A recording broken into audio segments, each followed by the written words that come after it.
going on, guys? It is your old pal CHH. We're back here today with an Arrow Video 4K UHD review. Now, it's been a while since I've reviewed an Arrow Video 4K UHD. What title is that? Well, you clicked on the damn video, but that title is The Last House on the Left Remake. That's right, not the original Last House on the Left. We're getting a remake of the 2008 film. Now, this is a great thing because I've been talking about the movies from this era. I'm really wanting to see a boost in re-releases, upscaled, quality releases for movies during this era. The real remake era, where it was truly, let's remake the film. Let's not include the original film for the most part. Let's remake the damn film.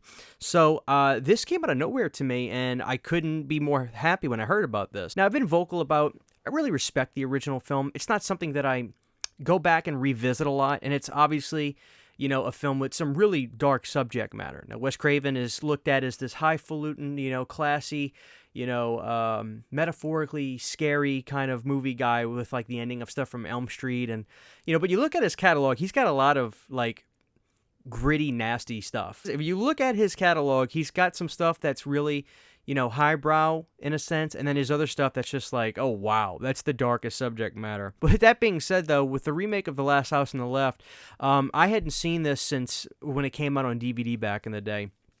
Probably about 10 or 11 years ago. I probably watched it around 2010. So revisiting this, I was super excited. Did I like the movie? I did. I thought it was pretty damn good. I'd give the movie about a 6.5 out of 10. I really, really cherish this time of movies. The farther we get away, I think that this era of movies is something that I truly love and miss. There's a vibe to the early 2010s or the late 2000s. It's a very near and dear part of time for me because it was the last part of my I had freedom without responsibility, right? Because I was going to the movie theaters. I was driving myself there. I was 16, 17, 18, end of high school. So it was very special time in my life. Let's talk about, this release specifically, because then that'll kind of give you into my thoughts of the movie. This is a 4K UHD of the remake, but what cut is on 4K? That's a great question. The cut that is on 4K on this is the theatrical cut. Why is it just the theatrical cut? I don't know. Maybe there's a certain license they would have had to have gotten to do a 4K of the unrated cut.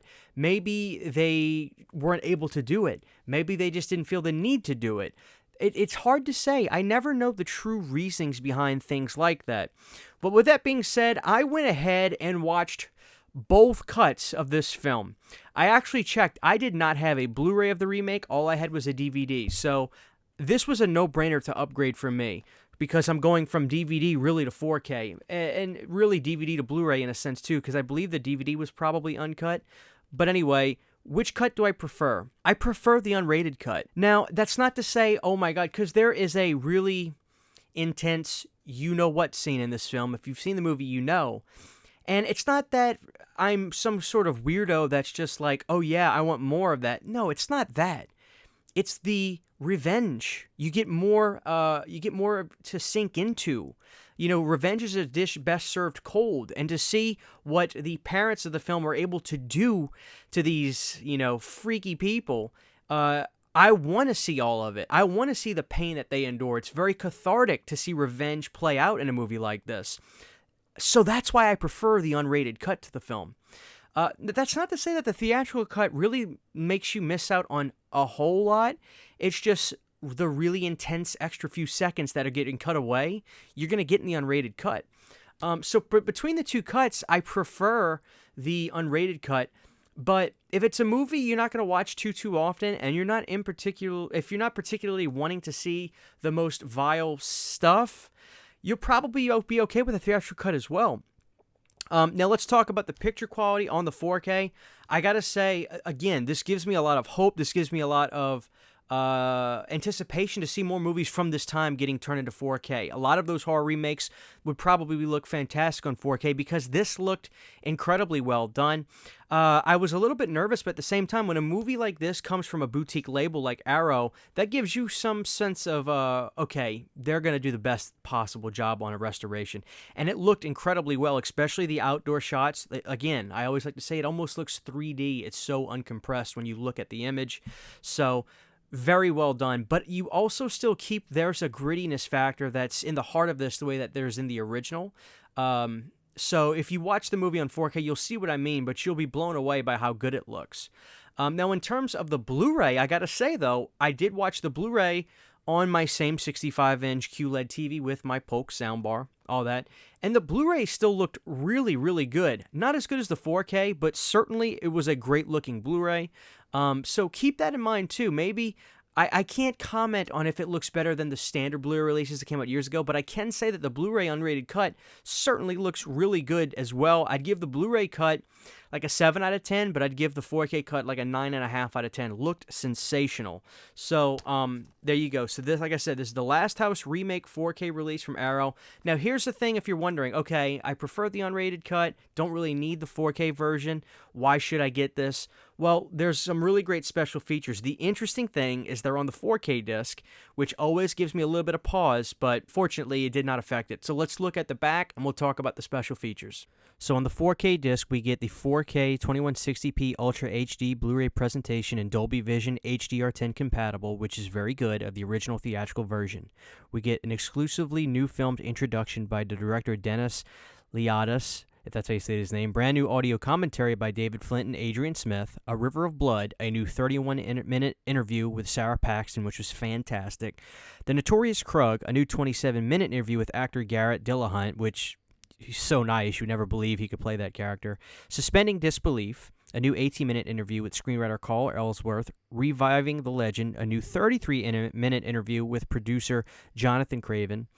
Look Inside featurette from the original 2009 release, deleted scenes, theatrical trailer, and film gallery, so image gallery. So the new interviews will take you over an hour to watch, and they're very informative and very, very well done. So that alone, to me, was like, okay, yeah, I definitely got to get this release for the new features. It's nice to see new features on a movie like this. So, guys, I got to say, I give this release a solid 8.5 out of 10. I mean, great special features on here, a lot of great information. Of course, here's the release. You've got the slipcover on there. I take my sticker off. I just like seeing stickers. Even if it's a silly, non-hype sticker like that, I'll put it on the slipcover, which I know is going to be, oh my god, to people, but I can't help myself. I like stickers. You can reverse the artwork and have the poster art on there. And you get, on the inside, a booklet promoting... Oh, look at this. You get a Dolls pamphlet in there. And then you get a little booklet with some write-ups on the film. And I should mention your boy from Jesse from Breaking Bad is in this. And he did a great job, and he did not get along with that garbage disposal in the film. So I get a little bit of catharticism when you watch a movie like this and you see the revenge take place. You get to live out like, yeah, you get what you deserve kind of thing. But they're intense films, and they're not for everybody, and I understand that. But if you are interested in this, this is certainly a release that I would say is worth your time, and certainly a release that I would say is worth an upgrade, even if you prefer the unrated cut if you're 4K, because there's some great special features on here with a lot of great information.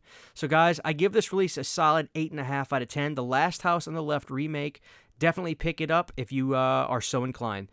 Thank you for watching this video. Please drop a like down below and comment your thoughts on the film. I'll see you guys next time. Huge, giant thank you to all of my Patreon supporters. Without you guys, this would not be possible. To get behind-the-scenes photos, videos, music, private live streams, and much more, you can subscribe to my Patreon for as little as $1 a month. Thank you to my patrons.